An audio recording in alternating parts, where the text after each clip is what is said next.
হাদিসের মধ্যে আছে বাপ, আল্লাহর নবী বলছে যখনই জমিনে কোনো বান্দা নাফরমানি করে তখন ওই জমিনের ওই বান্দার পায়ের নিচের মাটিটা জমিনটা আল্লাহর কাছে আবেদন করে, আল্লাহ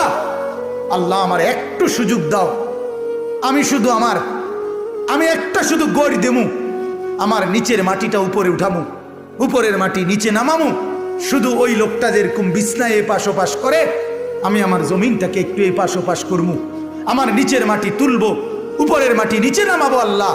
এরে নিয়া আমি শুধু একটা উল্টানি দিতে চাই, তুমি আমার অনুমতি দাও। রব্বুল আলামিন তখন বলে ওই জমিনকে, না তুই এমন করিস না, ও যে আমার বান্দা, ওরে না আমি বানাইছি,